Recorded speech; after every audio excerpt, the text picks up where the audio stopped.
Awan yang tersebar melayang dari kejauhan, dan langit sekali lagi ditutupi dengan warna seperti mimpi. Dia memeluknya di tengah awan dan kabut, dan dia bersandar padanya. Aku benar-benar berpikir aku akan kehilanganmu lagi, Wutong, apakah kamu tahu itu? Perasaan itu hampir membuat saya menjadi gila. Mulai hari ini dan seterusnya, saya akan memberikan Anda jiwa dan roh saya, bersama dengan semua yang baik, yang buruk, kelemahan saya, dan semua kebiasaan buruk saya. Mereka sangat menyebalkan, tetapi hanya ada satu hal baik tentang mereka semua, cintaku padamu. Petik 2. Kamu benar-benar bodoh. Jika bukan karena Titan memberi isyarat, mereka mungkin akan duduk di awan sampai akhir zaman. Tetapi mereka harus kembali ke kenyataan pada akhirnya, dan mereka kembali ke Clear Sky Castle. Segalanya tampak berbeda di mata Huo Yuhao, dan yang ketiga tampaknya menjadi pesona, karena ketidakjelasan Clear Sky Castle telah berhenti. Dia merasa kesedihan yang ekstrim telah berubah menjadi kegembiraan yang luar biasa.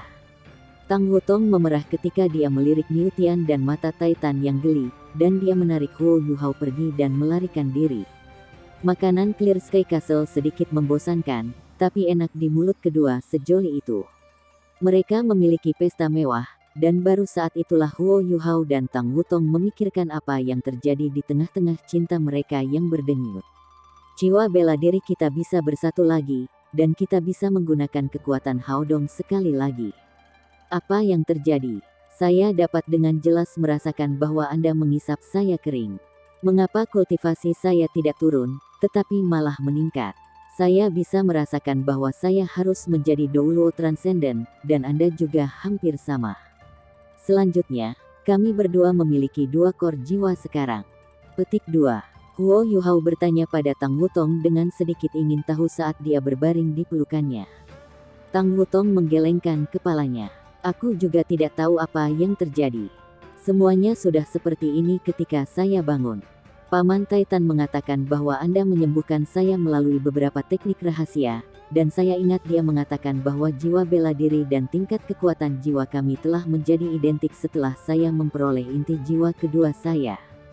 Setelah itu, kekuatan jiwaku memberi makan kembali ke tubuhmu dan membentuk kekuatan Haodong, dan mulai berkultivasi dengan sendirinya. Kekuatan Haodong beredar di antara kami selama 9 hari, dan kemudian kami menjadi seperti ini. Petik 2. 9 hari. Kami telah berkultivasi bersama selama 9 hari. Huo Yuhao bertanya dengan kaget. Tang Wutong mengangguk dan berkata, Paman Titan berkata bahwa kamu telah membawaku kembali selama hampir sebulan. Apakah Anda terburu-buru untuk kembali? Jika ya, ayo pergi sekarang. Petik 2. Huo Yuhao memeluknya dengan erat dan berkata, tidak, saya tidak terburu-buru. Saya sudah memutuskan sebelum keluar, dan saya memberitahu semua orang bahwa saya mungkin tidak kembali. Saya telah membantu Akademi mengusir pasukan Kekaisaran Sun Moon, dan saya telah memperbaiki saudari Xiao Tao. Akademi mungkin tidak akan membutuhkanku untuk saat ini. Petik 2. Huo Yuhao membenamkan kepalanya ke bahu Tang Wutong, dan dia benar-benar menikmati perasaan ini. Tang Wutong baik-baik saja, dan bahkan jika dia harus menjalani hidup lagi, dia rela melupakan semua yang telah terjadi selama dia bisa hidup bersamanya selama-lamanya dalam Clear Sky Castle.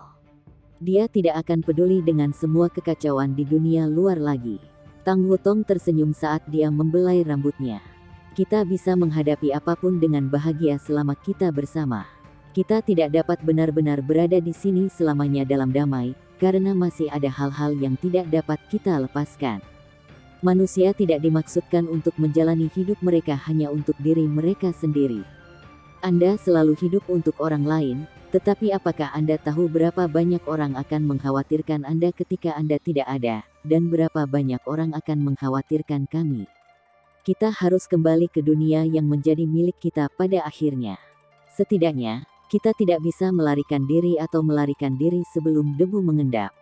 Petik 2. Tidak ada yang bisa menyakiti kita sekarang, dan kita secara bertahap mendapatkan kemampuan untuk mengubah dunia. Karena itu masalahnya, kita tidak lagi punya alasan untuk menghindari tanggung jawab kita. Akademi dan Sekte Tang membutuhkan perlindungan kita. Selain itu, masih ada sesuatu yang belum Anda penuhi. Petik 2.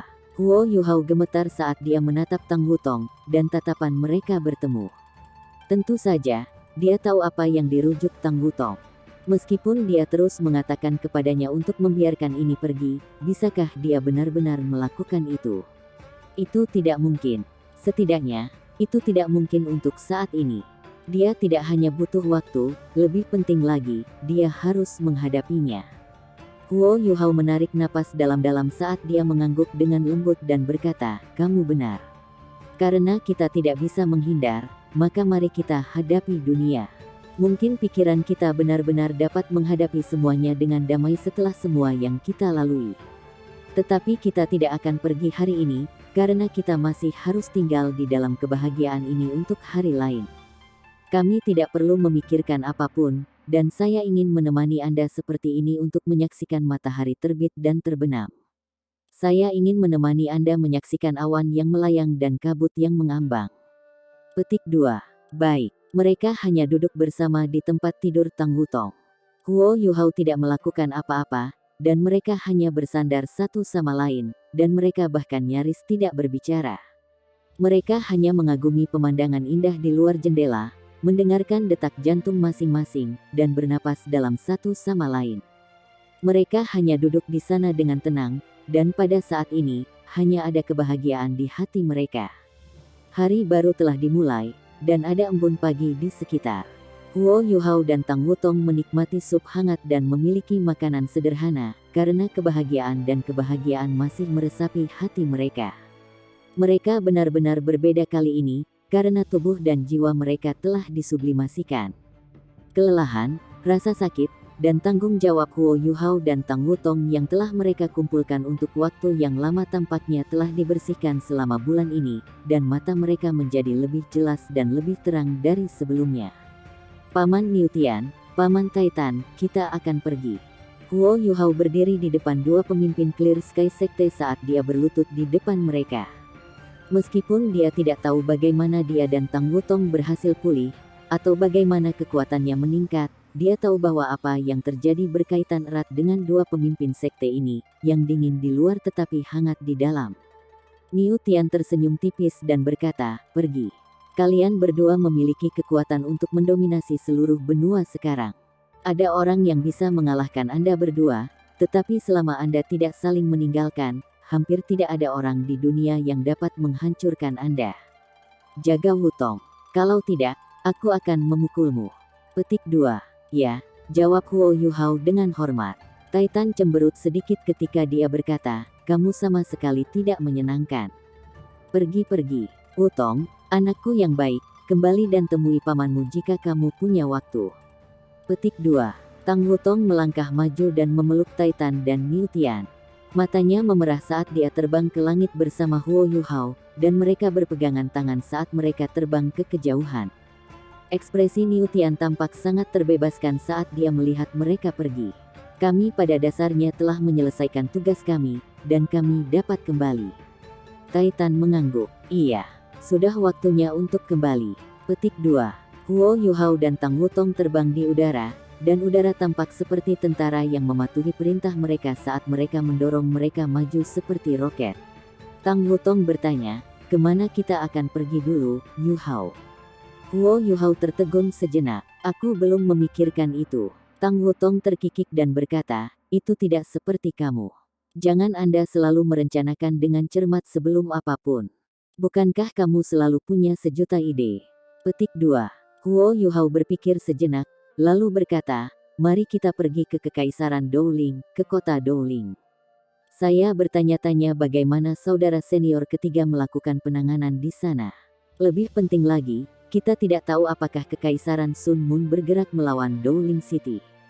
Benih yang saya tanam di pasukan Sun Moon Empire seharusnya cukup untuk menyebabkan pertikaian dan kekacauan di dalam pasukan mereka, tapi saya tidak tahu berapa banyak yang akan berkembang." Petik 2. Tang Wutong mengangguk dan berkata, "Ya, mari kita pergi ke kota Dowling. Anda telah mengalahkan Juzi, sehingga Akademi dan Tang Sekte akan baik-baik saja untuk saat ini. Kekaisaran Dowling berada dalam bahaya paling besar. Saya tidak yakin apakah kakak senior ketiga dan yang lain bisa bertahan." Petik 2. Di dalam Dowling City, laporan militer dikirim terus-menerus ke aula utama istana kerajaan. Orang jangkung yang duduk di atas tahta tak lain adalah pertahanan abadi, Susanshi. Istana kerajaan Dowling City baru saja mengalami serangan destruktif, dan mereka membangun kembali aula utama sementara ini dalam waktu singkat. Lokasi asli istana kerajaan tampak kosong seperti biasa, dan tidak ada apa-apa di sekitar. Subjek kota memang menyarankan berpindah lokasi, dan mereka menyebutkan bahwa tempat ini tidak menyenangkan. Namun, Susanshi menolak saran mereka dan mengatakan bahwa mereka harus bangkit dari tempat mereka jatuh. Oleh karena itu, istana kerajaan Kekaisaran Dowling sedang dibangun kembali di lokasi aslinya, tetapi semuanya sederhana dan tidak diwarnai. 1 bulan telah berlalu, dan Susanshi tampak sangat berbeda dari sebelumnya. Senyum malasnya yang muncul di wajahnya setiap hari hilang, digantikan oleh martabat dan keagungan. Namun, ia juga tampak jauh lebih tua dari sebelumnya, meskipun hanya sebulan berlalu. Tidak sulit untuk melihat berapa banyak usaha, darah, dan keringat yang telah ia lakukan dalam hal ini. Laporan, Pangeran Bupati, dan Qing Cloud City telah jatuh. Tentara pertahanan kota bertempur dengan orang terakhir sehingga warga dan warga sipil dapat mengungsi dengan aman. Petik 2. Sepotong berita buruk lainnya. Ekspresi Susanshi tenang, tetapi wajahnya menjadi hitam pekat. Dia meraih sandaran tangan tahtanya, dan buku-buku jarinya memutih karena dia menggunakan terlalu banyak kekuatan. Jiang Nanan berdiri tepat di sampingnya. Dia mengangkat tangannya dan meletakkannya dengan lembut di bahunya dalam upaya untuk menghibur emosinya yang gusar. Banyak hal telah terjadi dalam Kekaisaran Dowling selama sebulan terakhir. Berita tentang kehancuran istana kerajaan sama sekali tidak bisa disembunyikan sepenuhnya, dan berita itu dengan cepat menyebar ke seluruh kota dan tanah di sekitarnya. Ada banyak pendapat dan suara yang berbeda tentang fakta itu. Kekaisaran Dowling sangat ketat dalam menetapkan wilayah ke keluarga kerajaan, tetapi beberapa dari keluarga kerajaan telah bercabang kembali pada masa-masa awal. Ada beberapa yang masih memegang semacam otoritas. Istana kerajaan telah dihancurkan, dan hampir setiap individu yang secara langsung turun dari keluarga kerajaan telah binasa. Ada beberapa yang mulai mengamati tahta ketika berita apokaliptik ini sampai kepada mereka, dan semua orang takut dan resah di dalam kekaisaran. Beberapa orang yang berambisi dengan cepat tampak seperti mereka bersiap untuk bergerak. Dalam keadaan seperti itu, Susanshi mendapat dukungan dari rakyat dan prajurit Kekaisaran Dowling saat ia dengan cepat mendapatkan kendali atas beberapa kota di sepanjang pinggiran kota Dowling. Lebih jauh, dia berusaha menarik pasukannya sebanyak mungkin sehingga dia bisa berkonsentrasi dan memusatkan mereka sebanyak yang dia bisa. Bagian dari pasukan ini terdiri dari para elit yang telah melakukan perjalanan untuk memperkuat kota Shrek, dan wilayah internal Kekaisaran Lingling hanya bisa stabil jika Susanshi mendapat dukungan dari pasukan elit ini. Hanya dengan begitu dia bisa menekan orang-orang yang ambisius itu sehingga mereka tidak akan bergerak melawannya dengan mudah. Tetapi bagaimana itu bisa mudah? Komandan pasukan elit itu adalah seorang jenderal terkenal dari Kekaisaran Dowling, dan meskipun dia telah membalikkan pasukannya ketika dia menerima intelijen yang akurat, dia tidak segera kembali ke kota Dowling, tetapi sementara menempatkan dirinya di sebuah kota besar di selatan setelah memasuki wilayah Kekaisaran Dowling. Di permukaan, mereka mengklaim bahwa mereka tidak akan berpartisipasi dalam konflik dalam keluarga kerajaan, dan bahwa mereka hanya akan menerima anggota keluarga kerajaan yang paling terkemuka untuk memerintah mereka. Mereka jelas berusaha untuk menunggu konflik untuk mendapatkan keuntungan yang tersisa. Jika jenderal memiliki darah kerajaan mengalir di nadinya, mungkin situasinya akan lebih buruk. Susanshi seperti babi panggang di atas ludah dalam keadaan seperti itu, dan situasi yang dia hadapi sangat sulit. Dua klan keluarga kekaisaran di utara sudah memulai pemberontakan atas nama membantu kaisar. Wilayah dalam Kekaisaran Dowling pada awalnya kosong, jadi kedua pasukan ini mulai mendorong ke arah kota Dowling sesegera mungkin. Satu tentara mulai melakukan kesalahan tak terkatakan saat mereka mulai membunuh dan menjarah di sepanjang jalan. Mereka membunuh, mencuri, dan merampok terus untuk memperkuat diri. Tentara Susanshi di sisi ini tidak kecil, tetapi karena elit Dowling City telah dimobilisasi sebelum ini, hanya tentara normal yang tersisa di kota. Kekuatan bertarung mereka hanya bisa menandingi salah satu dari pasukan pemberontak itu, dan tidak sulit untuk membayangkan jenis tekanan yang dialami Su Sanshi ketika kedua pasukan mulai mendorongnya pada saat yang sama. Su Sanshi tidak akan pernah memegang tahtanya tanpa alasan, tapi dia tidak akan memberikan begitu saja. Jika dia menyerahkan tahta kepada seseorang yang tidak mampu atau ke tangan yang salah, itu akan berarti bencana yang mengerikan bagi seluruh kekaisaran Dowling. Untungnya, Kekaisaran Sun Moon tidak meluncurkan invasi terhadap Kekaisaran Dowling selama sebulan terakhir. Kalau tidak, situasi mereka bisa jauh lebih buruk. Su Sanshi memiliki kekuatan terbatas di bawah kendalinya, dan dia tidak memiliki solusi yang baik dalam keadaan seperti itu.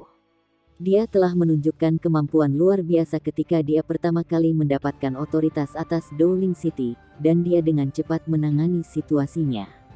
Namun, dia tidak memiliki reputasi atau pengaruh yang cukup untuk mengendalikan seluruh kekaisaran. Dia tidak memiliki nama keluarga yang sama dengan keluarga kerajaan, dan dia bukan pewaris tahta sejati. Keluarganya tidak maju untuk membantunya, dan itu adalah sesuatu yang tidak ia harapkan.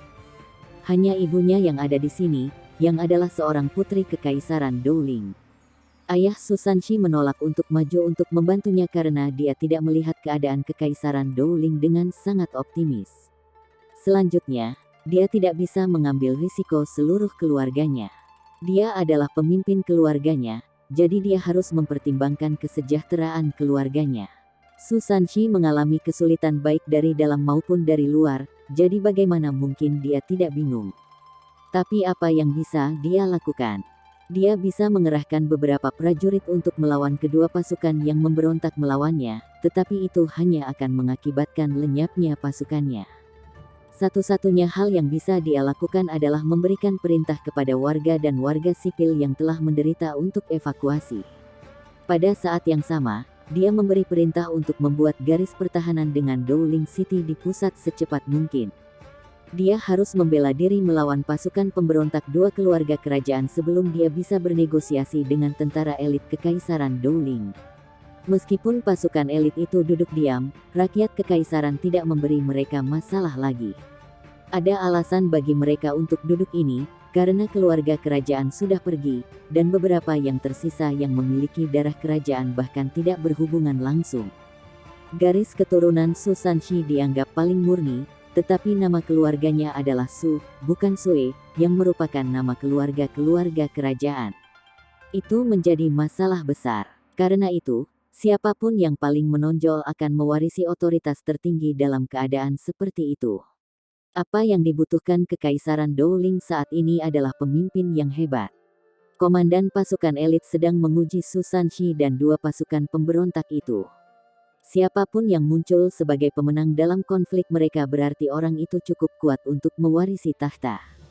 Lokasi pasukan elit itu penting secara strategis, dan mereka dengan cepat membentuk garis pertahanan di sepanjang perbatasan untuk bersiap menghadapi invasi Kekaisaran Sun Moon, yang bisa datang kapan saja. Karena itu, tidak ada yang menyalahkan para komandan dan jenderal itu meskipun mereka tidak mengindahkan perintah mobilisasi Su Sanshi. Para jenderal dan komandan itu tidak salah di mata banyak rakyat kekaisaran. Su Sanshi memang mempertimbangkan untuk keluar dari kekacauan ini dan pergi, tetapi bisakah dia benar-benar pergi begitu saja? Pasukan pemberontak dua keluarga kerajaan jelas adalah ahli waris yang tidak memadai, dan darah keluarga kerajaan mengalir di pembuluh darah Su Sanshi setelah semua. Dia tidak ingin melihat Kekaisaran Dowling hancur di tangan Kekaisaran Sun Moon begitu saja. Karena itu, ia memutuskan untuk bertahan setelah berdiskusi dengan ibunya. Bahkan jika dia harus pergi di masa depan, dia harus memastikan bahwa urusan internal kekaisaran stabil sebelum hal lain. Sekarang, Su Sanshi telah menangani semua jenis masalah administrasi, dan meskipun dia adalah Soldo Luo, dia masih merasa dihabiskan dan lelah. Pejabat sipil dan militernya pergi, dan aula istana kerajaan segera menjadi kosong seperti biasa. Kedua orang itu seharusnya tidak memiliki individu yang kuat di sekitar mereka. Mengapa kita tidak melakukan operasi pembunuhan? Kami akan menyelesaikan semua masalah kami jika kami membunuh mereka berdua. Nan Qiuqiu mengepalkan tangannya saat dia menyarankan pada Su Sanshi. Nan Qiuqiu merasa sangat tertahan selama beberapa hari terakhir. Segalanya berjalan relatif baik pada awalnya, tetapi sejak pasukan elit kekaisaran menolak untuk memperkuat ibu kota kekaisaran, dan sejak ketiga kekuatan itu mulai berlomba-lomba merebut tahta, pihak Su Sanshi berada pada posisi yang kurang menguntungkan. Bahkan sikap pejabat sipil dan militer Dowling City mulai berubah. Su Sanshi menggelengkan kepalanya dan berkata, darah keluarga kerajaan Dowling sudah hilang. Kita tidak bisa lagi menyebabkan pertumpahan darah. Saya tidak begitu tertarik untuk melindungi posisi saya, tetapi saya tidak berpikir mereka bisa melakukan ini lebih baik daripada saya. Kekaisaran dalam bahaya, namun mereka telah memilih untuk memulai pemberontakan untuk tahta pada saat seperti ini. Mereka sangat rabun, dan mereka pasti tidak akan menjadi penguasa yang hebat. Petik 2. Nan Qiuqiu membentak, lalu apa yang harus kita lakukan? Apakah kita harus menunggu sampai tentara mereka tiba di gerbang kita? Jika kita tidak membunuh mereka, orang tak bersalah yang tak terhitung jumlahnya akan mati dalam perang. Pernahkah kamu mendengar? Beberapa ribu tentara yang membela kota mereka telah dibantai. Kenapa kita harus membuat orang seperti itu tetap hidup? Petik 2. Su Sanshi melirik Nan Qiuqiu dan menjawab, pembunuhan tidak mudah untuk dilakukan. Kedua orang itu telah berani memulai pemberontakan, dan itu berarti mereka harus memiliki setidaknya satu titlet Douluo yang mendukung mereka. Kalau tidak, apa yang harus mereka perjuangkan untuk tahta? Tentara elit dan orang-orang tangguh kekaisaran Dowling semua duduk di dekat perbatasan, dan jika kita melakukan gerakan kurang ajar dan kita gagal, posisi kita akan memburuk. Petik 2. Ye Gui bergumam pelan, kalau saja Yu Hao ada di sini. Saya benar-benar tidak berharap dia menjadi begitu kuat. Dia menantang kekaisaran Sun Mun dalam pertempuran 1 lawan 10, dan dia hanya menggunakan 7 putaran untuk memaksa pasukan kekaisaran Sun Mun mundur. Akademi telah memberinya gelar, Mata Asura, Roh Ice Douluo. Wutong juga disebut sebagai Dragon Butterfly Douluo. Petik 2. Su Sanshi menghela nafas dan berkata, ada terlalu banyak beban di pundak Yu Hao. Kakak tertua sulung memberitahu kami bahwa Wutong terluka parah untuk menyelamatkannya, dan adik lelaki junior telah menghilang bersamanya untuk dirawat. Kita hanya bisa mengandalkan diri sendiri di saat seperti ini. Mari kita tunggu sebentar lagi. Legiun Insinyur Jiwa Tang Sekte sedang dalam perjalanan. Selama mereka dapat mencapai kita pada waktunya, semua masalah kita akan terselesaikan. Petik 2. Kamu masih terlalu lembut, Sanshi. Suara lembut terdengar pada saat ini, dan seorang wanita paruh baya yang tinggi dan ramping berjalan keluar dari belakangnya. Dia mengenakan gaun mewah. Meskipun dia tidak begitu muda lagi, dia masih memiliki pesona dan keanggunan. Dia juga terlihat sangat mirip dengan Su Sanshi. Ya, dia adalah ibu Su Sanshi, dan juga putri kekaisaran Dowling, Sue Lingsun. Ibu, mengapa kamu di luar? Apakah kamu merasa lebih baik? Sue Lingsun telah tiba di kota Dowling belum lama ini, dan ketika dia menyaksikan istana kerajaan kekaisaran Lingling dalam tumpukan debu dan puing-puing sementara kerabatnya semuanya mati dan pergi, dia pingsan karena kesedihannya. Dia hanya mulai merasa sedikit lebih baik selama beberapa hari terakhir. Su Sanshi telah meminta ibunya untuk mengarahkan hal-hal, tetapi menilai dari situasinya, dia tidak punya pilihan selain memimpin sendiri. Nak, pertarungan apapun untuk tahta akan selalu kejam dan brutal. Ini bukan lagi masalah seberapa penting garis keturunan Anda pada saat seperti ini. Dua orang itu yang memberontak di masa-masa sulit istana kerajaan memiliki darah kerajaan yang sangat tipis, dan fakta bahwa mereka dapat bereaksi begitu cepat berarti mereka sudah memiliki ide ini untuk waktu yang lama. Yang perlu Anda lakukan dalam situasi seperti ini adalah memberantas semua masalah Anda saat pertama kali muncul secepat mungkin. Gadis ini benar. Kelemahan Anda akan menyebabkan lebih banyak orang mati. Jika Anda bisa mencapainya, Anda harus mengalahkan pemimpin mereka dan memenangkan tentara mereka. Anda harus menstabilkan dan mendapatkan otoritas atas urusan internal kekaisaran secepat mungkin, dan baru kemudian kekaisaran Dowling memiliki kesempatan untuk bertahan hidup. Petik 2. Aku sudah bertemu menteri. Jika Anda tidak ingin mengubah nama keluarga, itu terserah Anda.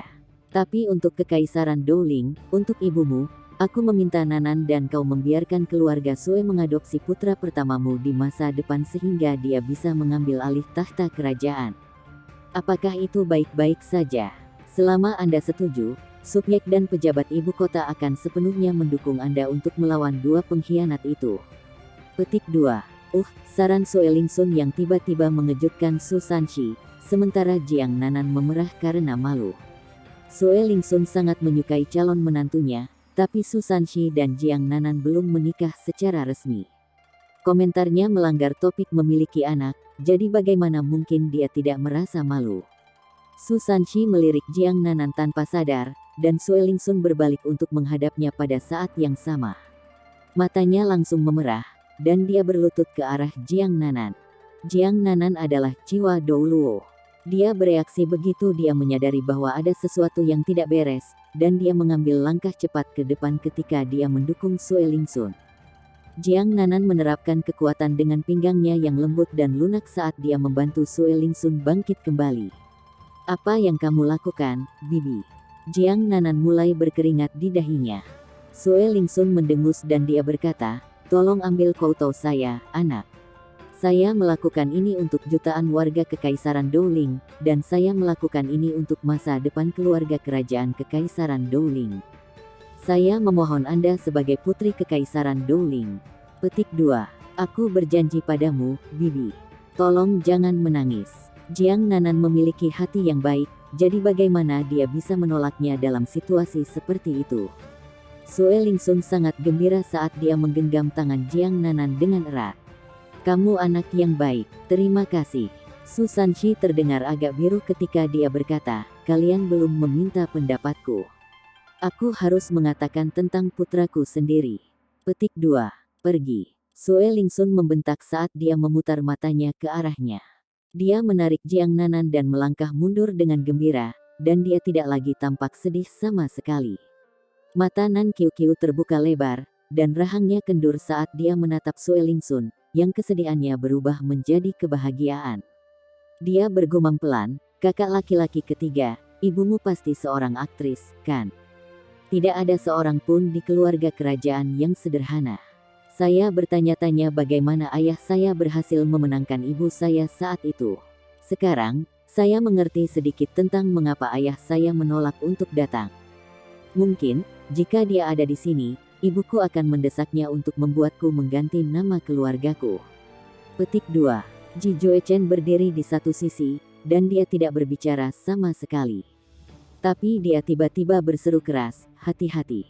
Su Sanshi bereaksi sesegera mungkin, dan cahaya menyala di tubuhnya saat ia segera berganti posisi dengan Nan Qiu. Perisai Xuanwu miliknya langsung muncul di depannya. Ding! Dentang renyah bisa terdengar saat serpihan tajam tersebar ke segala arah, dan udara mengeluarkan suara karena dibelah. Sebuah bayangan hitam langsung terlihat setelah itu. Ada belati pendek di tangan bayangan hitam ini, dan seluruh belati berwarna ungu gelap saat memancarkan cahaya dingin. Bayangan hitam sedikit bergeser ketika dia meleset, dan dia segera menjauh dari depan Xuanwu Shield Su Sanshi dan tiba di sayapnya sebelum dia menusuk sekali lagi. Bayangan hitam itu secepat kilat. Meskipun Su Sanshi nyaris tidak bisa bertahan melawan serangan pertama bayangan pada saat yang tepat, ia menyadari dengan terkejut bahwa kemampuan pertahanan Xuanwu Shield-nya tidak mampu sepenuhnya membubarkan kekuatan serangan lawannya. Sebagian dari ketajaman belati menembus perisainya dan masuk ke lorong lengannya, dan dia bisa merasakan rasa sakit yang berdenyut-denyut kuat di lengannya. Jika kekuatan jiwanya tidak cukup hebat, dia akan terluka parah dengan satu serangan itu. Kekuatan serangan yang tangguh. Dia harus menjadi guru jiwa tipe agility. Tidak, lebih tepatnya, dia seharusnya menjadi tipe agility Titlet Douluo. Dengan kemampuan defensifnya saat ini, bahkan para master jiwa tipe agility yang mahir dalam serangan ofensif tidak bisa secara langsung menerobos pertahanan Xuanwu Shield dengan serangan sederhana seperti itu.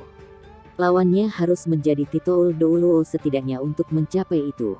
Tubuh Su Sanshi segera bersinar dengan cahaya keemasan redup, dan cahaya keemasan berubah menjadi kegelapan saat beriak keluar.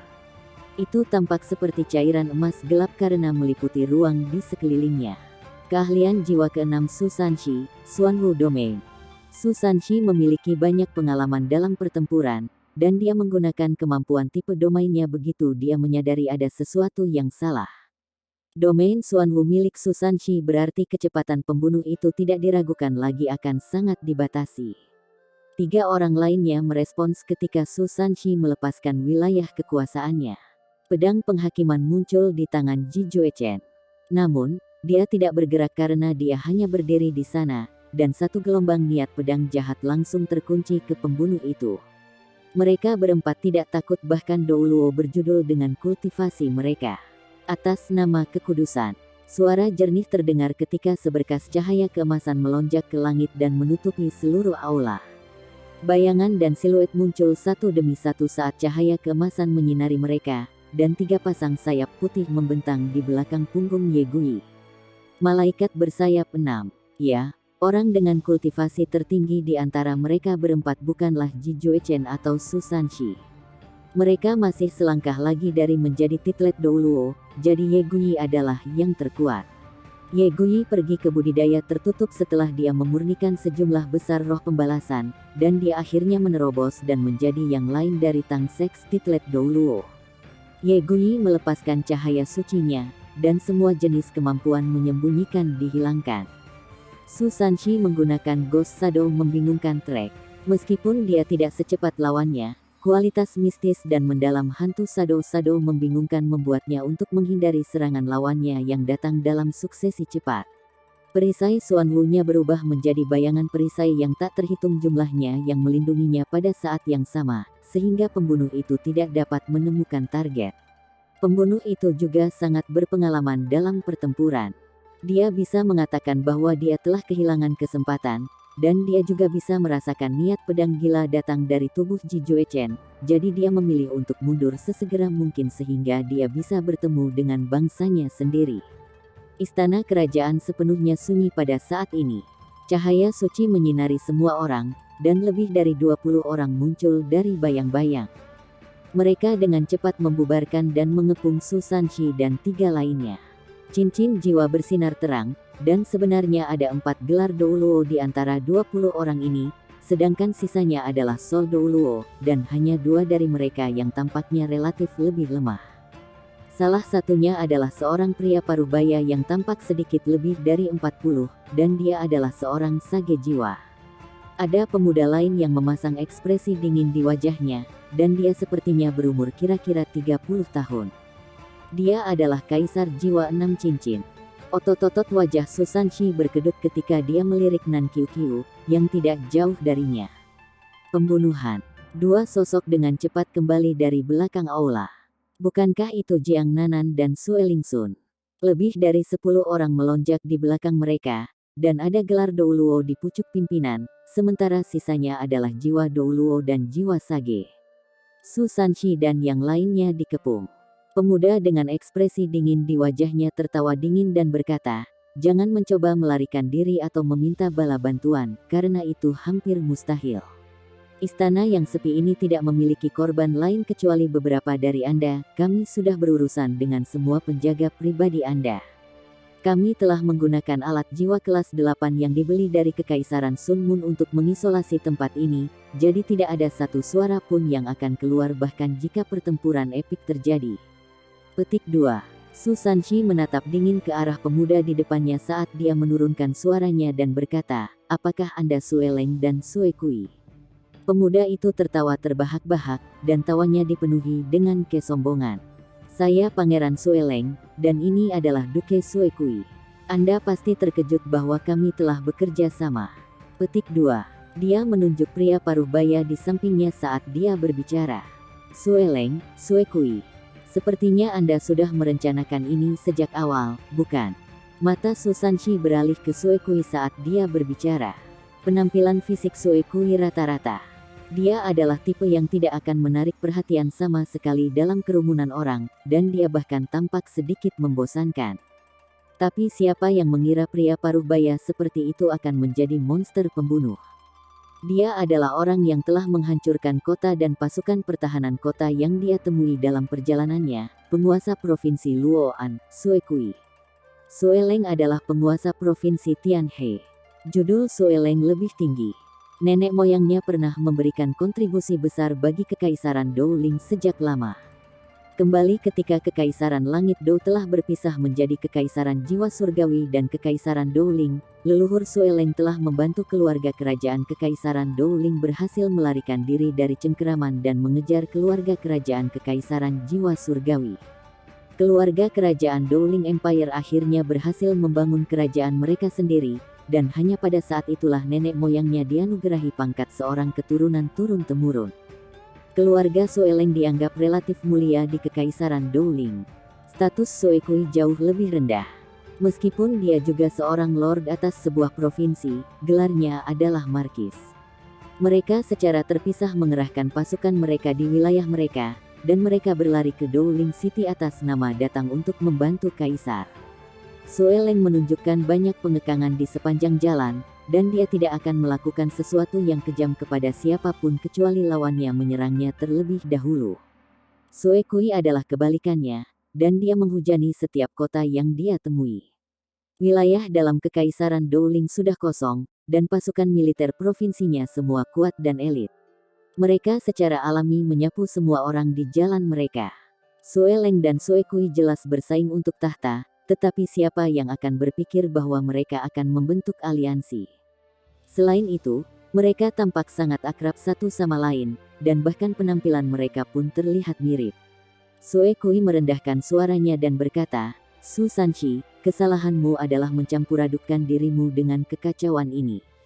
Sue Leng akan menjadi kaisar sejak lama jika Anda tidak berada di sini. Hari ini adalah hari kamu mati." Petik 2. Su Sanchi menatapnya dengan dingin dan berkata, "Saya tidak mengerti mengapa Anda bersedia merusak reputasi Anda sendiri. Kenapa kamu ingin melakukan itu? Bukankah kamu mengingini tahta?" Petik 2. Sue Kui tertawa dingin dan menjawab, "Kamu akan mati, jadi aku tidak keberatan memberitahumu. Sue Leng sebenarnya adalah anakku.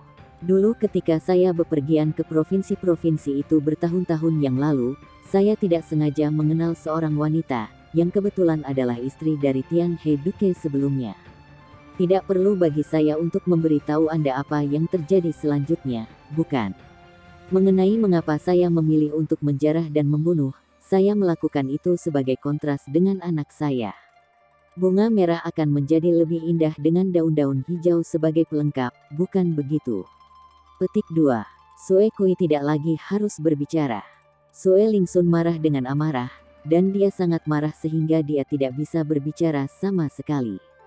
"Kamu sudah merencanakan ini sejak lama." Su Sanchi menurunkan suaranya saat dia berbicara. Sue Kui tersenyum polos dan berkata, "Perang Dewa Matahari Kekaisaran Sun Mun telah berjanji kepada kita bahwa, selama dia memerintah Kekaisaran Douling akan menghindari bencana yang akan terjadi selama kita tunduk pada Kekaisaran Sun Mun dan menjadi negara bawahan mereka. Tidak diragukan lagi itu adalah pilihan terbaik pada saat seperti ini, perlawanan keras kepala tidak ada artinya. Kekaisaran Sun Mun terlalu kuat. Kita tidak bisa melawan mereka sama sekali. Kami melakukan ini untuk kebaikan Kekaisaran." Petik 2. Sue Lingsun mengangkat suaranya. "Dua legiun insinyur jiwa yang menyergap ibu kota, apakah kamu yang membiarkan mereka masuk? Kamu tidak perlu menyiram air kotor itu pada kami." Sue Kui menjawab dengan dingin, "Kami tidak akan pernah mengakui itu. Itu terjadi hanya karena pasukan insinyur jiwa Sun Mun Empire terlalu kuat. Di sisi lain, itu terjadi juga karena keluarga kerajaan sebelumnya terlalu lemah. Sekarang, semuanya akan berakhir. Sangat menyenangkan bahwa Anda di sini, Sue Lingsun, karena Anda dan putra Anda adalah satu-satunya keturunan langsung yang tersisa dari keluarga kerajaan. Kalian berdua akan mati di sini hari ini, dan tidak ada yang bisa menghentikan anakku naik ke atas tahta setelah ini." Petik 2. Sue Leng mendengus dingin dan berkata, "Mengapa kita masih membuang-buang nafas kita pada mereka? Pergi, aku ingin mereka mati." Dia mundur selangkah ketika berbicara. Sue Kui, yang sepertinya berusia 40 tahun ketika dia sebenarnya hampir 60 tahun, bergeser mundur pada saat yang sama. Mereka sudah merencanakan ini sejak lama, dan mereka akhirnya tiba pada saat mereka akan menuai apa yang telah mereka tabur.